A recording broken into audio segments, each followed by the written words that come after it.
and fourth and final session on Social Security benefits with Marcia Mantell.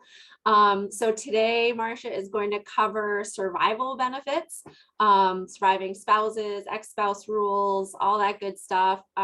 Hopefully you received the session for handouts, but I believe we will be posting those in the chat, hopefully, Tatiana, momentarily as well, if you did not receive the email. And without further ado, I'm just going to turn it over to Marcia. And just a reminder, you can put your questions in the chat or the Q&A session as we go along. Thank you, Kathleen. Hi, everyone. And Kathleen, happy St. Patrick's Day. You too. Tatiana, I'm good. I have figured out how to share. I'm going to share the screen. So hello, everyone. I am delighted that you're back.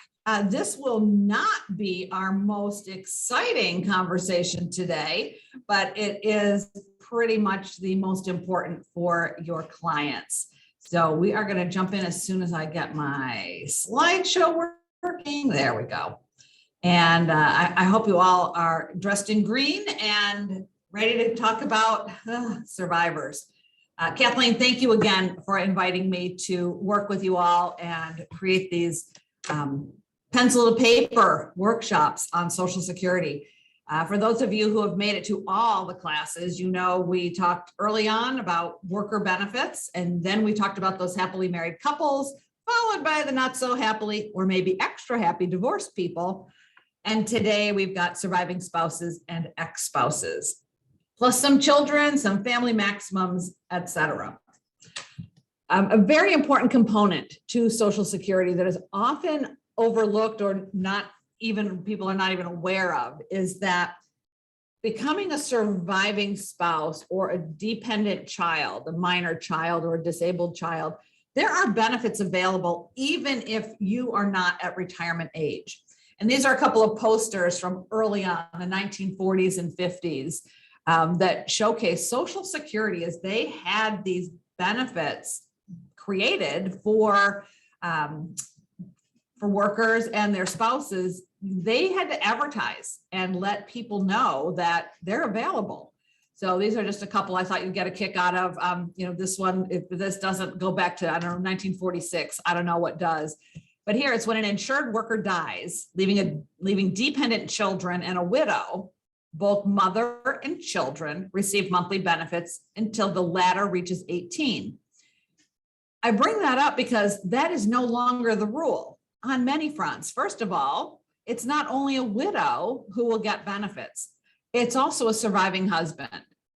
And that was a landmark case from Ruth Bader Ginsburg in the 1970s that allowed dads, the law was written just as you see here. This was for mothers because the dads were out working and they were the ones with these very physical, difficult jobs. They died early many times, leaving a young mother and her children. Well, what if the reverse happened? There were no benefits for the dads. So that was one of the big changes. The other is mothers or fathers only receive benefits until their youngest child is 16. So we looked at a timeline about Social Security a while ago, and every time the law changes, little things change, and this was one of them. So children get benefits, minor children, until they're 18, or if they're 19 but still in high school. And mothers only get surviving spouse benefits with a child in care until the child is 16. So just a few little tidbits to think about. All right, from where we've been, we have all this crazy language. It all applies still to our widows and widowers. What we're going to focus on today is in OASI, old age and survivors insurance. So again, it goes back to the very naming of this bill. We had old age. We've talked about that for 3 sessions. Now we're going to talk about survivors. They're different. I think of them in terms of different buckets of money. There are different rules. It's a different part of the law. It's not different trust funds. There's a disability trust fund and the OASI trust fund. But within OASI, there's the retirement side and there's the survivor side. And why do I make such a big deal about this? because this is the one situation that your clients may find themselves in when they can switch benefits. So if you are a widow or widower, or your clients are, they're going to have a choice to make. And they're going to need your help to decide when is the right time to pull which trigger. But they either will start benefits as their retirement benefits and then switch to survivor benefits, or the other way around. And figuring that out is not so easy. But that's what we're going to talk about today. You also know that we have all these complex rules, and we've seen a lot of them so far. They all still apply. But today, again, we're going to talk about the survivor benefits. Keep in mind, GPO applies to survivor benefits. This is a big downer for, particularly for women who thought they were going to get their husband's benefit amount, but they have a pension instead. So their survivor benefits is still reduced by that 2/3 of their pension amount. We'll cover child and care benefits subject to the family maximum. That's more of a mention.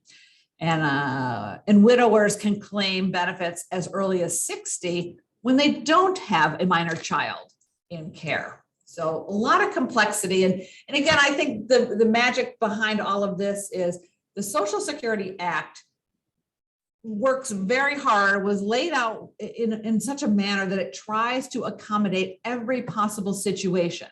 The result is that it's wildly complicated, but you can see that in any kind of situation your clients may end up in, Social Security has a path. A quick mention on the statements. What's interesting about statements is they do not show the owner of the statement, the worker. They don't show that worker how much they would receive as a surviving spouse, but rather they show how much, based on their record, their family members could get if they die first. So here's the survivor little box blown up, and it talks about, yes, you have enough credits for your eligible family members to receive survivor benefits. It never talks about how much you're going to get, the individual. So here it's not particularly clear, and there's a whole lot behind this, but at least it hints at your family members who may qualify include your minor child, and it gives a benefit amount in the sample statement, your spouse, if caring for a disabled child. So again, not your wife, but your spouse, 1562, a spouse if benefits start at their full retirement age, the surviving spouses. And here they show a family benefit calculation. And what happens when there are multiple minor children, so this is really a young widow is what I call this group, or a young widower. A spouse dies, leaving someone, mom or dad, with 3 little kids. All 4 of those people will get Social Security survivor benefits, each child and the surviving parent. Well, the parent gets their benefit first, 75% of what's called the death PIA. Each child will also get 75%, but it then gets prorated and reduced such that between the surviving parent and all the eligible children, they do not exceed a family maximum. So it's another series of complicated rules, but it works in terms of the worker earned enough to have a certain amount of money that could be dispersed and dispensed across his surviving family. And just because the surviving spouse runs the household, that's the first benefit, and that's a fixed benefit. The kids have adjustments. So just keep that in mind. And let me also say, even though we are going to do some pen to paper today, you are not going to be the one to figure all this out. It is completely critical that a client talks to Social Security, regardless of the age. When the spouse dies, the remaining spouse needs to consult with Social Security to get the numbers available. There's just so much behind this that you can't take the number off of the deceased spouse's benefits page, for example. Those are just rough estimates. So the best course of action you can offer is to send your client to Social Security, a lot of documents to prove what's going on, all the children's Social Security numbers. There's a lot of information needed. But once it's set up, the payments continue until an appropriate stopping point, which Social Security will manage. All right, so today we'll be talking our fourth category.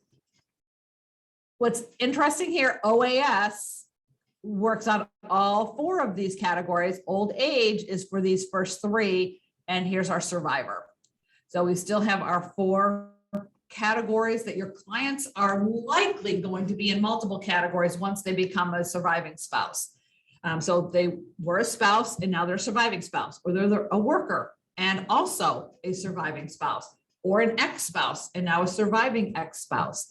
So you get into the combinations at the point when someone dies between married couples. Again, same-sex marriages, same rules apply. If you're married and your same-sex spouse passes before you, you are a surviving spouse. If you meet all the rules as an ex-spouse rules apply. So let's see. All right, let's go through the general rules. I believe I put this in your packet just so you would have them. There's less formulas with the survivors and more knowing the rules so that you have an idea of where the income and the insurance income is coming from. So in general, for surviving spouses, the earliest age anyone can claim a surviving spouse retirement benefit is age 60. They still need to be unmarried or they remarried after the age of 60. So why this is important, for clients, you may have a 35-year-old who lost their spouse really early when they had a 2-year-old at home. Well, your 35-year-old may well have remarried at 42. And in that case, and I'll go with when she reaches 60, she is not eligible for surviving spouse benefits on her first husband who died early because she's still married. But if that second spouse, they either divorced or he died, now she is eligible. And the Social Security Administration will help a widow or widower figure out the best record upon which they should claim at that time. So as early as age 60 in the case of surviving spouses. Now, again, the survivors can switch between survivor benefit and their own benefit from their own work record. And there's only one time that you can switch. This is not a back and forth. At the end of the day, the maximum benefit age is age 70. So you were looking at between 60 and 70 that switching can occur. So just keep that in mind. Carrying on from the first note I was making, if the client was married more than once, the benefit will be based on the highest survivor benefit that's possible on the various spouses who have predeceased him or her. And here's a case where the survivor could change their record if a new person becomes available for her to claim on or him to claim on that would result in a higher benefit. So how you keep track of all this, if you've had multiple marriages, that's on you, you meaning the client. You all won't necessarily know that, but letting clients know if you suspect or if you know they've had multiple marriages, make sure they're having conversations with Social Security so that they're getting their highest benefit. A couple other notes, the earning limit applies to survivor benefits also. So if they're claiming early and still working, again, you can do that, but will you receive any benefits? There's a clawback if you're earning too much. And another important note, remember survivor benefits are never increased for delayed retirement credits for your client as the survivor. So I'll show you how that works in one of our examples. But just keep in mind, the maximum survivor benefit occurs at the survivor full retirement age. And that brings me to the last point, which is there are actually two tables. There's the FRA table that we all know and love at this point, but there's also a survivor full retirement age. It tends to be 2 months prior to what we know as FRA, as full retirement age, but not always. There were a couple of spots where they're 4 months earlier. And for anyone whose FRA is 67, their survivor FRA is 66 and 10 months, but not always. So it depends on where the birthdays fall. So there's a little calculator on ssa.gov, or send your clients to Social Security and make sure that Social Security gives them the information they need for survivor ages, for benefits, so that they're armed with information. So what happens when a client's spouse dies before they were claiming? So what we have here is when someone dies, where are they on that timeline of retirement benefits from Social Security? They're already claiming, or they died before claiming. And if they die before claiming, it's more complicated than we can easily figure out. And it depends on how old was the person when they died. Were they 35, or were they 67 or 68 or 69 waiting to get their age 70 maximum benefit? So those two things matter a lot in the benefit amount available and what Social Security will determine as the death PIA. It also depends how old the survivor is. So a couple of notes: if the deceased spouse was at full retirement age or older, the surviving spouse's benefit is calculated based on the amount he would have received, the deceased spouse would have been receiving. So someone who dies at 68 and 7 months, there's a number associated with that date. That becomes the survivor spouse's benefit amount. Delayed retirement credits and COLAs are included because this is on the worker's record. So the worker's record gets higher. The surviving spouse's record maxes out at their survivor full retirement age. Two different people with same record, just different applications. If the deceased spouse had not yet reached their full retirement age, well, then the calculation happens from SSA, a lot of comparisons. They've got this wild table that they compare all kinds of things to help the surviving spouse get the maximum benefit possible. So again, if you've got a client who's 47, 52, 59, they really need to see Social Security right away if they recently became a surviving spouse. And even if it's not recent, if they didn't know this, you can certainly help them by making a phone call with them to Social Security to see what the options are. Now, what happens on the other hand if a client's spouse or ex-spouse dies after they've been claiming? Well, in this case, the current spouse will step into the shoes of the deceased spouse, but only if that yields a higher benefit. So in other words, the higher earner has to die first in order for the surviving spouse to step into his or her shoes. So remember, you only change benefits if it yields a higher benefit for you, for the survivor. The same rule applies to the ex-spouse. And this is one that generally throws people. It's like, wait a minute, that's an ex. Why is the ex getting to claim on somebody they might have been married to 25 years ago? Well, they established an economic household at that time. And so long as they've been married for those magic 10 consecutive years or longer, and the ex has not remarried before the age of 60, he or she can claim if it gives a higher benefit. So I just always call this the step into your shoes.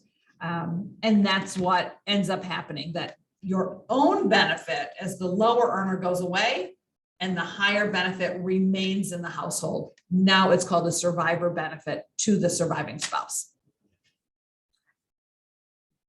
There are lots of time periods and scenarios that Social Security will look at when the first spouse dies. So they need to know and look at the situation in the household. These are some of them. It's not comprehensive, but just to give you an idea, you have a situation where both spouses are old, in their 70s, in their 80s, in their 90s, and the higher earner dies first, or the lower earner dies first. In the middle here, we have a situation where only one spouse was yet collecting benefits. Well, then what's the situation with the other remaining spouse? Or they're both collecting, but the survivor is between 62 and FRA, but not 70 yet. or maybe neither's been collecting. They're either eligible to collect and they were waiting, or they were not 62 yet. So all these ages and situations come into play when there's a deceased spouse situation. And then overriding all of this is, are there minor children or disabled children involved? And so again, I generically call it the young widow, but it applies for young widowers, but it's anyone who has children who are dependents, minor dependents of the deceased spouse. You confused yet? We're going to go through some examples to try to lay this out in a little more orderly fashion. And let's start back with just our regular old happily married couple. They're both receiving benefits. So this information is in your packet. So if you grab your packet, hopefully you printed it out, got your pencil, got your calculator. We're going to take a look at the easy stuff when it comes to surviving spouses. So we're gonna, you remember Sally Snowflake, my favorite person. Sally and Richard been married a long time now. Richard's 82 and Sally's 80. They've both claimed for a long time. We are not putting COLAs on this. I'm just giving you two numbers. Richard is getting $2,000 a month. Sally's getting $1,000 a month. Sally is a dependent spouse in this example. So together, the household is getting $3,000. Now they'll make up the rest of what they need from their portfolio, from pensions, whatever they have, but the Social Security benefit is producing $3,000 a month. What I'd like you to do is take a minute here and just write in the boxes. If Richard dies first, what happens to Sally and what change happens in the household income? And then if Sally dies first, what happens? So take just a minute to lay in the new numbers for Sally when Richard dies first, and then Richard when Sally dies first. And then if you just pop in the chat, I love Sally. Thank you, Jeff.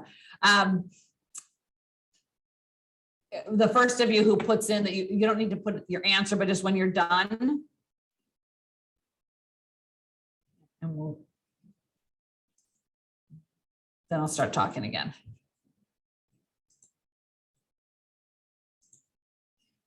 Done. Okay. So we have a few folks done. Excellent. And it really should be that fast because this is the easy one. When Richard dies first, sorry, Richard, but I got to kill somebody off first. Sally loses her benefit. She no longer is a spouse. She is, but she's now a surviving spouse. So she steps into his shoes automatically, and she'll be getting his $2,000. Her $1,000 is no longer, because you only get one benefit per person, and Sally can only have one. It's a surviving benefit. And at this point, when you're both collecting, Sally doesn't even have a choice. This automatically is going to happen for her. But look what happens, when that $1,000 leaves the household income, the checkbook, the household budget drops by that $1,000. It drops in a third, by a third for Social Security benefits. This is the number one thing widows, not widowers, but widows tell me is the issue for them. They did not know. It's just, this is stuff people don't think about. No one wants to think about their spouse being dead. Well, usually. And no one certainly thinks about the financial implications of that from something like one stream of income, Social Security. So this is a shock to widows because it happens immediately, which we'll talk about in a minute. So keep in mind, it's one thing to step into your spouse's shoes and get a higher benefit. It's another impact on the household. Now, if Sally dies first, nothing happens to Richard. Richard was the higher earner getting the higher benefit. So his $2,000 continues just like yesterday. Sally's disappears because obviously Sally has passed away, but the household impact is the same, still down a third. So then I'd asked you two questions, but I'm really just going to give you the answers here. When does the survivor benefit start? And it is immediate. In almost all cases, it's immediate. So a couple little tidbits that might help you just along the journey here with Social Security. A person has to be alive for the entire month in order to receive a benefit. So if Richard dies March 17th, let's say today, he's not alive for the full month. His March payment would have been delivered to him in April. Well, now it won't be. So when I say immediate, I mean, it is immediate. And the reason it's that fast is the second box. How does the survivor benefit even get started? It's from the funeral directors. And the funeral directors have an obligation to let Social Security know as they are planning the funeral. And the change happens over immediately. In the event though, not everyone goes through the funeral home system. If the client doesn't, and the client doesn't notify Social Security, like the day the spouse dies or the next day, they could end up in a situation where both payments are continuing, and that will get caught. It eventually gets caught, and the longer it waits, the more money the surviving spouse must pay back to Social Security. So we really don't want surviving spouses getting caught up in this situation. So ideally, people are going through the funeral directors, but if they're not, that's where the exposure is. So just keep that in mind. In your packet that we'll send out next week with the answer key, it will be nicely typed up, and this is what you'll get. So the big thing is who's stepping into whose shoes and the implication on the household. So now I wanted to do a little different look at this for you, which is when there's a higher earner, but they claimed early. This is where you really see the implication on the surviving spouse. So, you know, this should just be another quick situation because I'm giving you the numbers here. So Richard, we'll have him young because he's 63 and he dies today. Sally is 68. She's been receiving her $1,000 spousal benefit. And they've been getting $2,400 because Richard claimed at 62, his $2,000 PIA was reduced to $1,400. So what happens now to Sally? How much will she get when Richard dies before her? Take a second to do that and then calculate the household income change.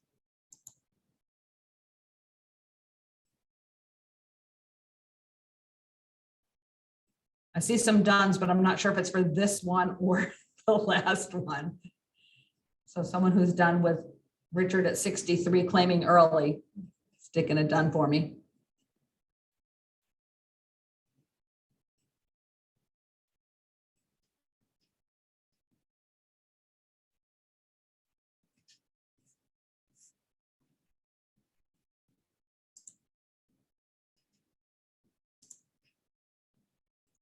Excellent. So in this case, here's where you see, so remember when Richard claimed it his PIA, the household lost 33% of inbound income from Social Security. When the higher earner spouse claims early, the impact is much larger. So in this case, when Richard dies first, Sally does step into his shoes. She will get a boost in her benefit as a survivor. Excuse me.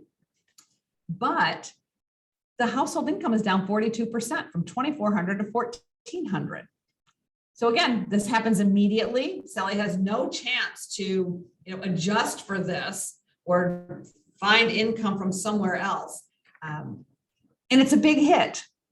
I will also mention, I didn't run an example for you with this situation, but you will have or start to have clients, married clients, who each have the same PIA because of their career. They both were working, they both had careers, so it's whatever the number is, and we'll just say it's $3,000.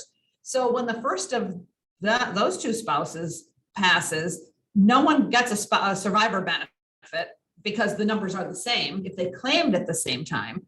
At full retirement age, but they lose 50% of the income coming in from Social Security. So for those higher earner clients who are getting $3,000 a month each, or $6,000 to run their household on, when the first dies, this is a huge and noticeable hit to lose 50% of it.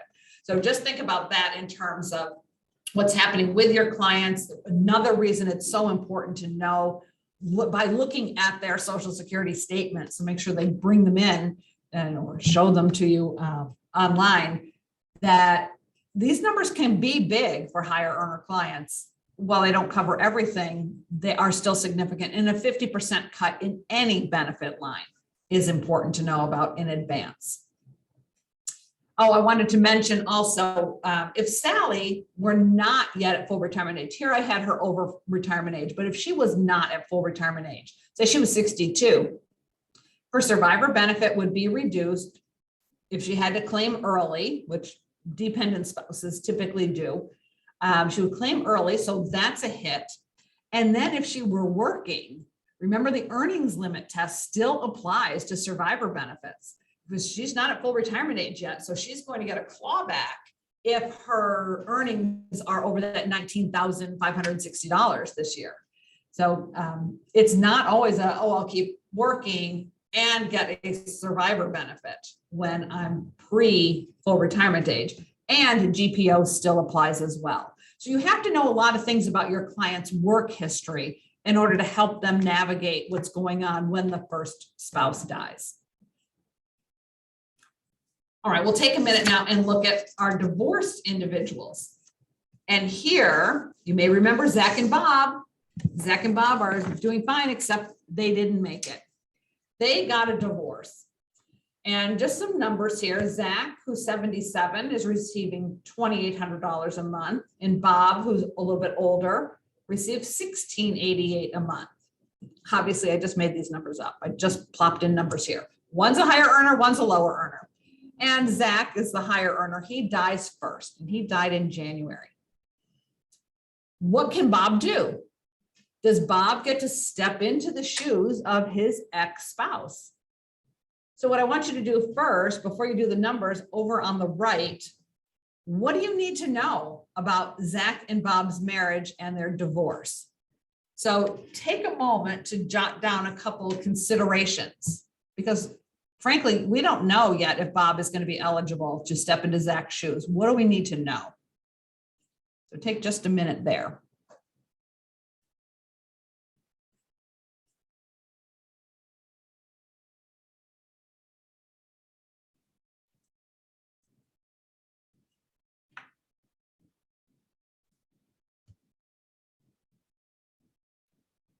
All right, so here are the things we need to know before we, as an advisor, we can even help Bob navigate this. First and foremost, Bob needs to know that Zach died. And how is he going to find that out?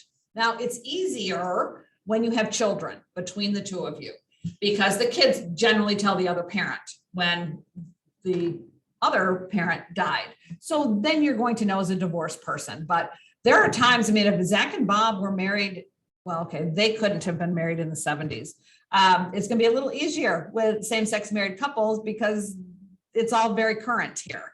But the key is they have to know that the other died, and they had to be qualifying exes. So not every same-sex married couple is going to meet the 10-year rule yet. A lot of the couples are much younger. The amount of time they've had to be married is much shorter. So it's important to know, are they going to pass that 10-year mark? And have they met all the other rules for the divorce and such? So are they qualifying divorced individuals? So that's the first thing you need to know. The second, did Bob remarry? And if so, at what age? So again, if he's before 60, if they got divorced much earlier, if this were possible, or when it is possible, when Bob remarries, did he wait until 60 or did he remarry? And I kid you not, I had somebody who remarried at 59 and a half. They are not eligible for surviving spouse benefits yet. So if before 60, you cannot get survivor benefits unless the new marriage, the second marriage, ends in death or divorce. So again, it's this constant layering of things. So now take a look, assuming they met the 10-year mark initially and assuming they did not, what process must Bob follow? And then how much will he receive as an X, assuming he's a qualifying X in the first box, and how much will he receive as an X if he's not a qualifying X? So take a second and put in your best guess.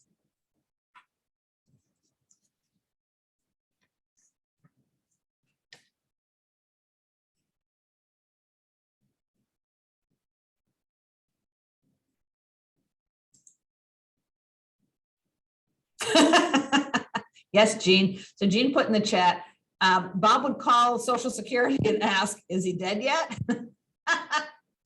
That is one way. X's do have a way of, a lot of them, of knowing, finding things out. Everything I've heard from Facebook stalking to usually it's the kids or family members. But sometimes, ways parted decades ago and the X doesn't know. So just funny. We try to make it light. Set up a Google alert to scan the obits. There's that as well. So we're going to assume Bob found out. So let's go through process and how much. So the process first, he has to find out, and then he needs to meet with Social Security with his documents.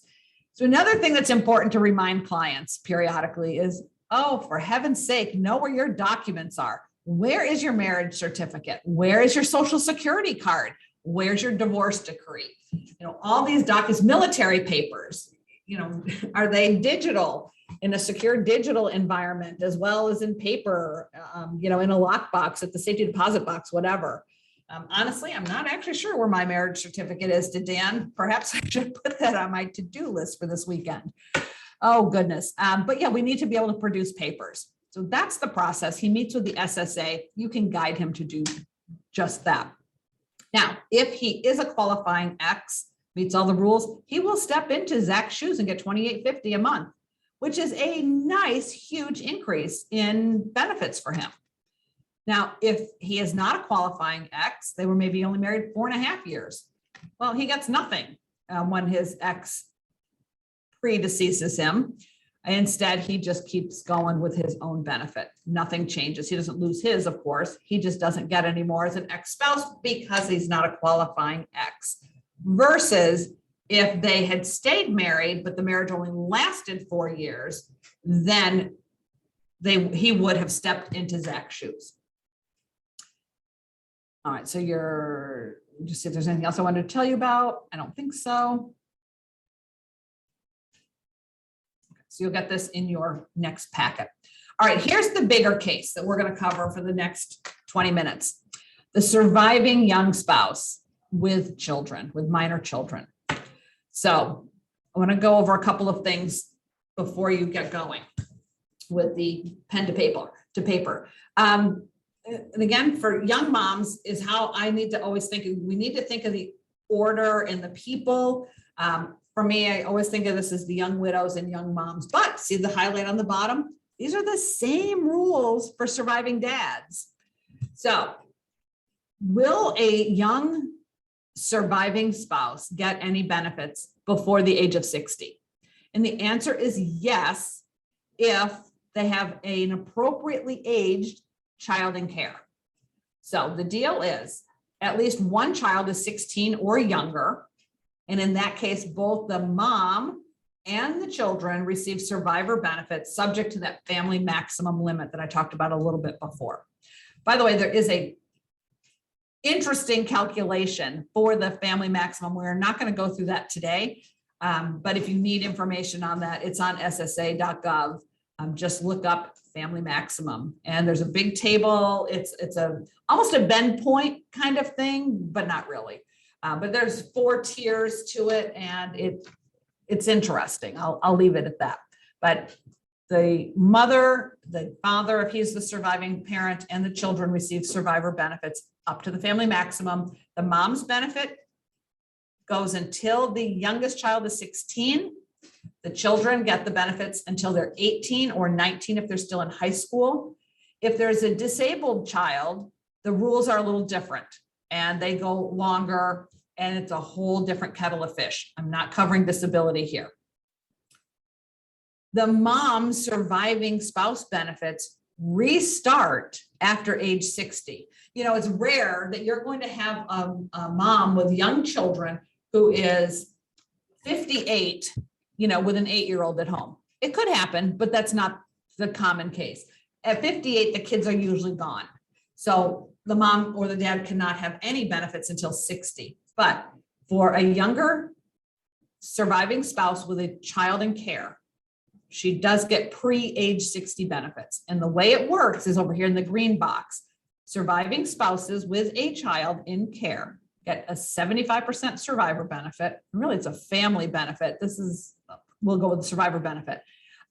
So they get 75% of the deceased spouse's calculated benefit at the time of death.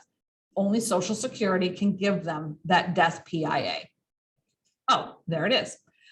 Certain children also receive up to 75%, but again, they are adjusted and prorated for family maximum, but mom always gets 75%, or dad. Also keep in mind that anytime anyone claims before their full retirement age, reductions are involved.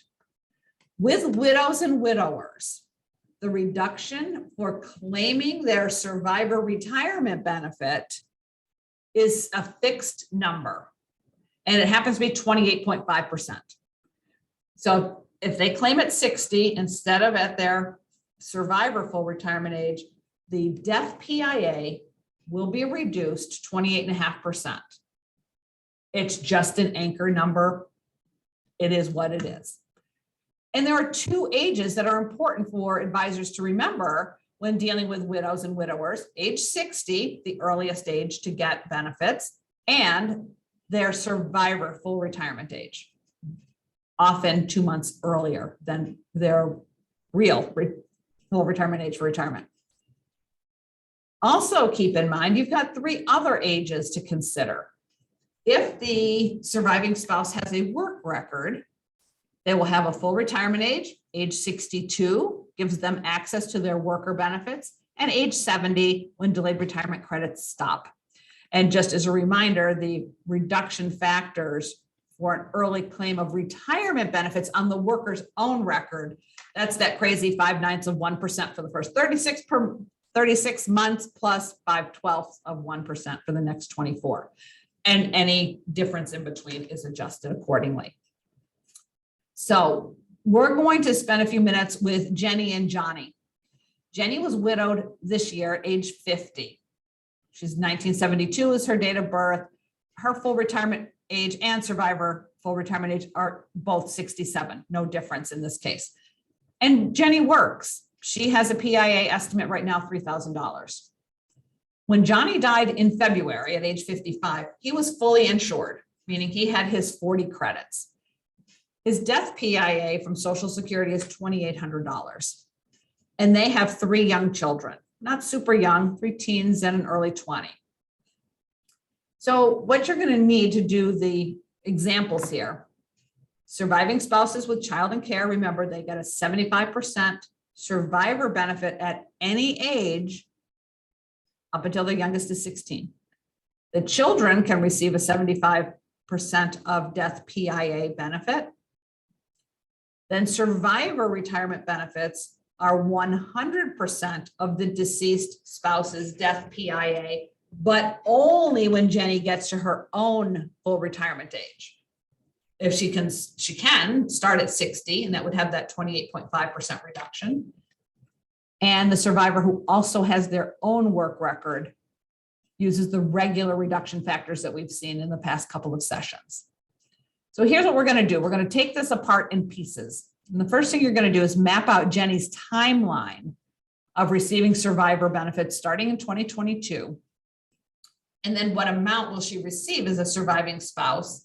And what about these darling children? Then we want to talk about and consider what could cause her survivor benefits to be stopped.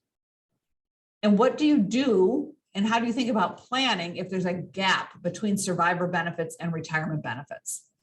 So let's start there. And what I literally want you to do on your worksheet here, on the Jenny worksheet, first, just lay in Jenny's age from 2022 to 2031 on those blue lines.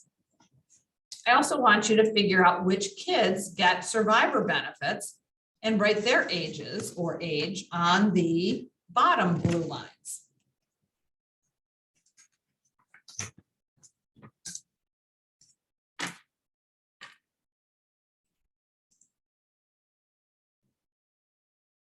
Yes, the widow always gets 75% regardless of how many young children they are. She or he gets the primary amount is what I'd call it. Then the kids are adjusted.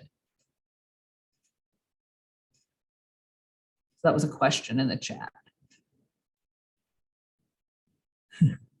Oh, did I say the 14-year-old was going to the Navy or the Army? I don't know. Let me look at what I said. Oh, the 18-year-old graduated from high school, enlisted in the Navy. Don't know why I picked the Navy. All right, are you done with the ages? Because that's the anchor. That's kind of the thing you have to know before you can do anything. So number one, you always work with the spouse, the surviving spouse's ages first. So here's Jenny up at the top. She's 50 this year. You just have to write out to 59. For the kids, the 20-year-old not eligible. He exceeds, unless it's a disabled child, but again, we're not doing disability in this session. The 18-year-old has graduated from high school in the Navy, not eligible. So it's only the 14-year-old who's eligible. So it's 14 this year, 15, 16, 17, 18.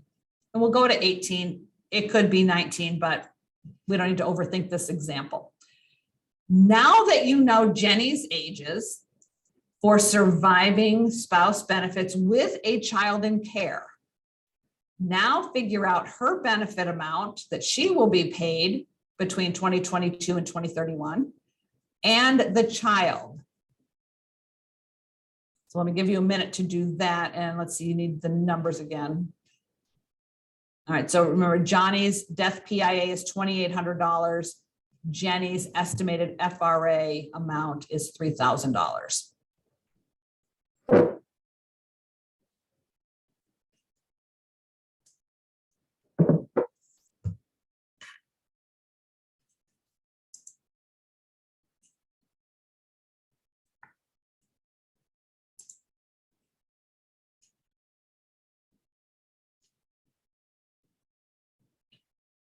And when you're done, give me a little done in the chat if you would be so kind.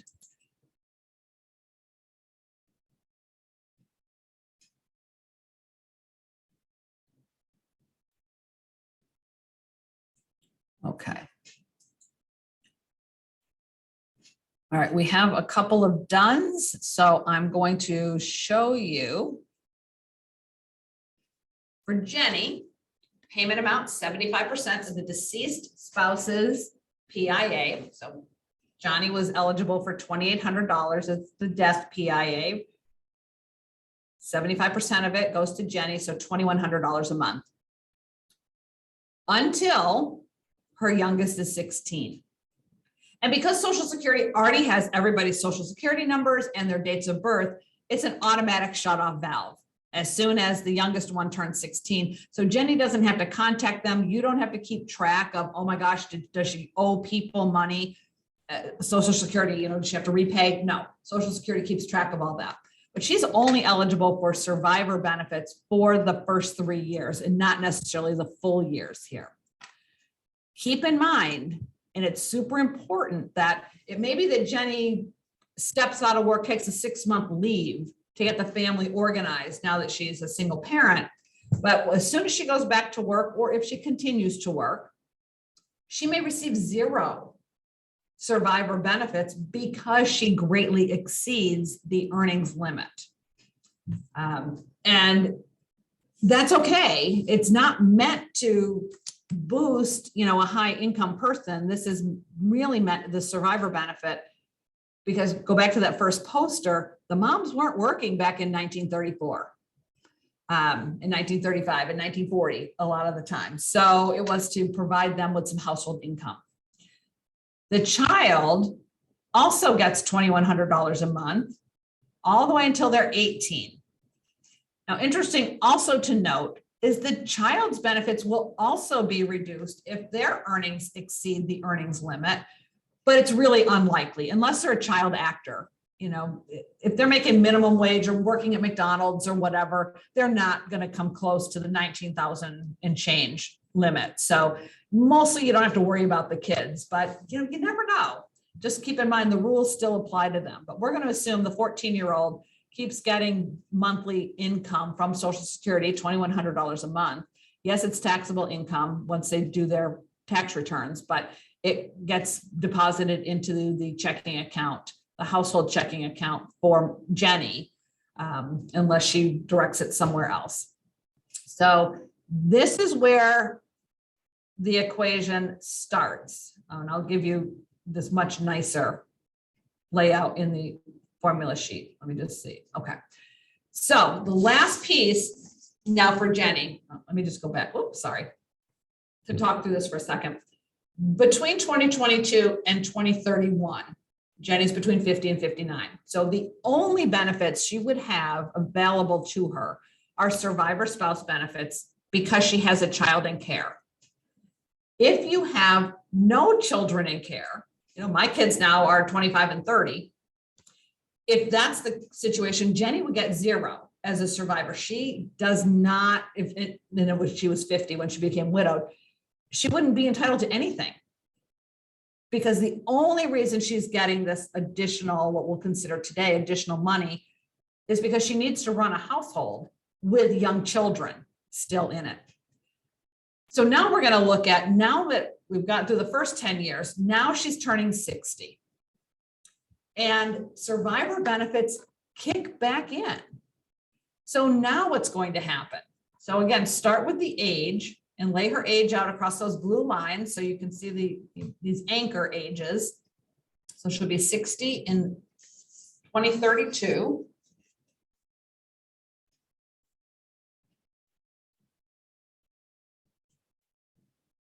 And now what I want you to do, the numbers are up on the top here. As an independent spouse, an independent worker, her PIA estimate is $3,000 a month. Her survivor PIA is $2,800 a month. So where those shaded boxes are, anchor her numbers. What would she get as a survivor benefit amount at the first box, the second box, and the third box? And what does she get on her own worker benefit? So take a minute and put those numbers in.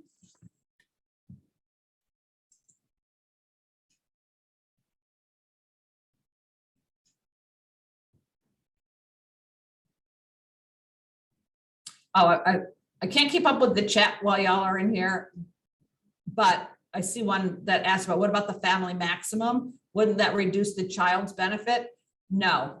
In this case, when there's only one child, I've not seen a case where the family maximum ever gets, that it exceeds. If two children were in there, I just did a case the other day, with two children, they do exceed the family maximum. So you first have to calculate the family maximum, know what it is, figure out the spouse's 75%, because that's going to anchor everything.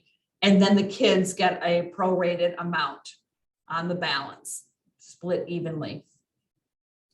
But when there's, that's why I just made it so there's one kid, so we didn't have to do the family maximum calculation.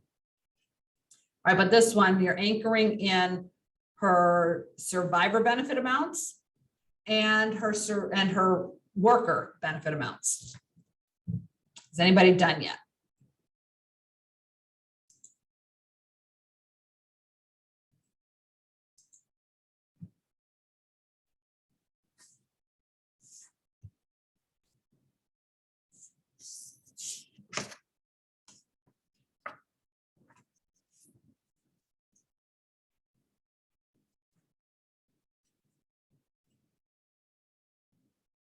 What I've put in between 2032 and 2039, those numbers, I just gave you the benefit amounts, because the survivor benefit amount calculation is equally as kludgy as a worker benefit reduction formula.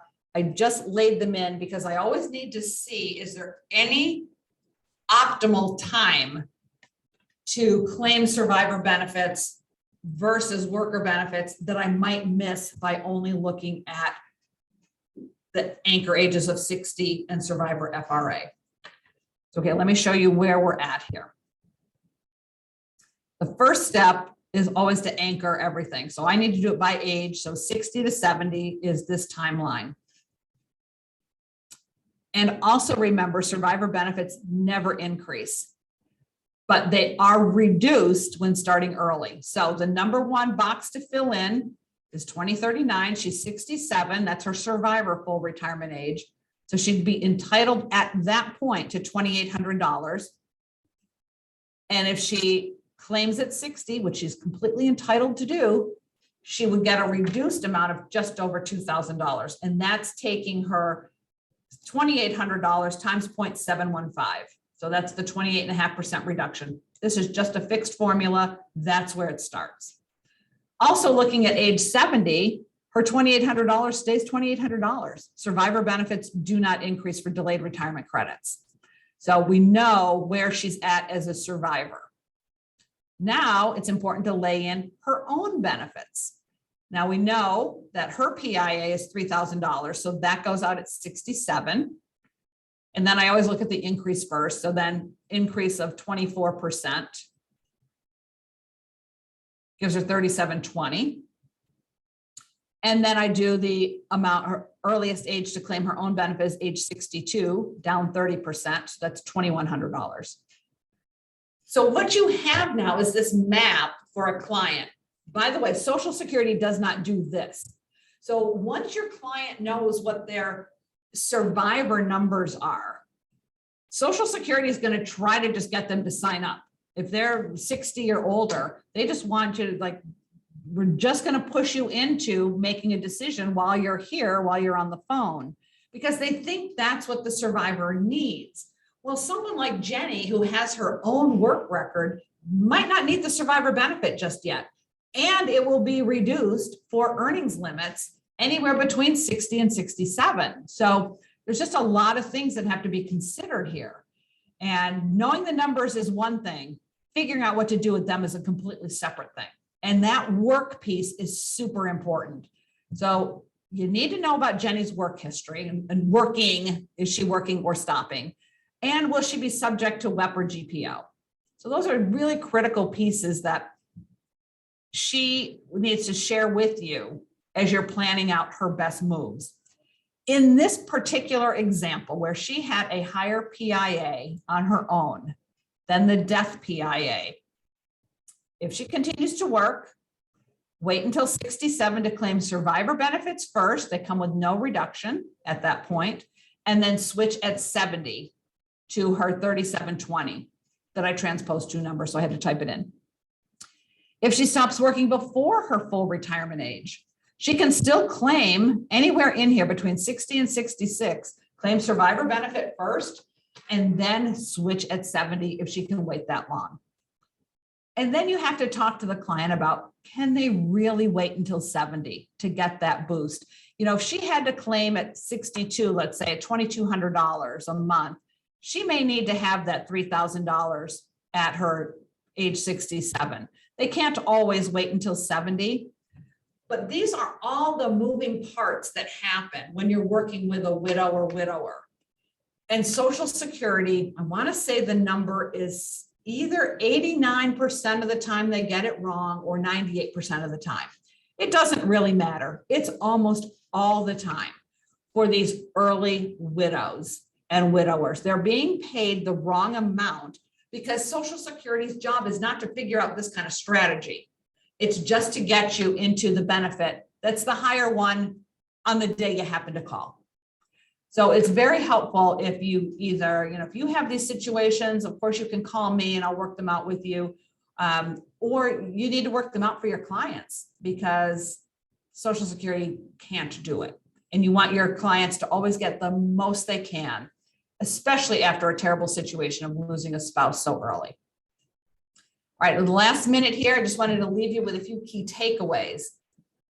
Remember that when a client loses their spouse, Social Security is there to pay the bills. That's what it was designed for. That's the OAS part of OASI.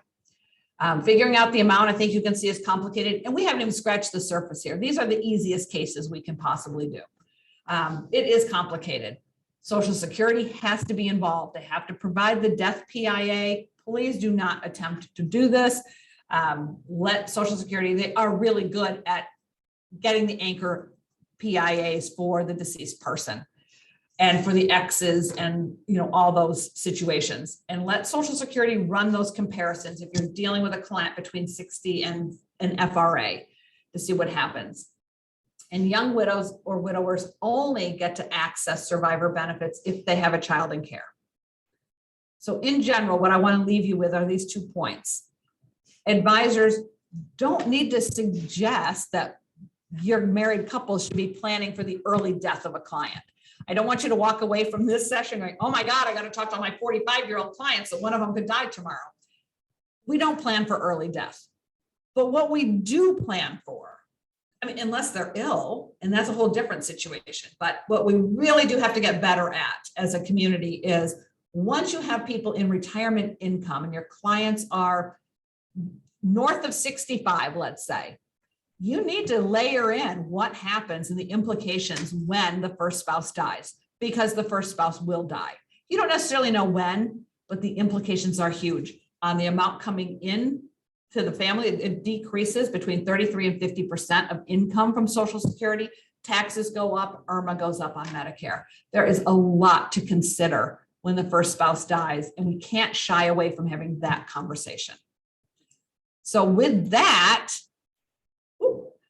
I cannot tell you how much I appreciate you all staying with the program this long. Thank you for coming for 4 sessions. You have my contact info if you need any information. And Kathleen, I'm going to turn it back to you because I think there's a networking event coming up. There is, you are correct. Next Wednesday, March 23rd, we have the speed networking event from 5 to 6:30 p.m. It will be live networking via Zoom. You can probably put the registration link in the chat as well before people take off, but hopefully we get a good turnout. This would be a great time for people to connect with younger advisors that you may want to mentor, or if you're looking for new people to hire, you know, if you've got a potential job opportunity. Great way to get in front of some people you may not have met before. So hopefully we can get some people signed up for that. And I just want to say, you know, a huge thank you to Marcia. These sessions have been great. I've gotten a ton out of them. I hope everybody else that has joined has also gotten a lot out of them. Please take the SurveyMonkey survey that is in the chat if you want your free CE credit. We'd love to get your feedback on what you thought of this series. You know, there's been some discussion about maybe making this an annual series because it's, you know, it's information that we touch all the time with our clients in many ways. So thank you again to Marcia. Thanks to everybody for hanging in with us. I'm sorry we didn't get a chance to answer everybody's questions. I know there were a number of them, but we will collate those and pass them along to Marcia, and hopefully she can get some answers out to folks. But again, have a great St. Patrick's Day and a wonderful rest of your week. Happy spring, everyone. It's almost here. Thank you, everyone. Thank you, Kathleen. Thank you, Marcia, for another great presentation. Bye. Welcome. Thank you. Bye. Bye. Thanks so much. Thanks, Kathleen and Tatiana. I know you did a lot to pull this off. You're I appreciate it. welcome. You're welcome. All right. Bye, everyone.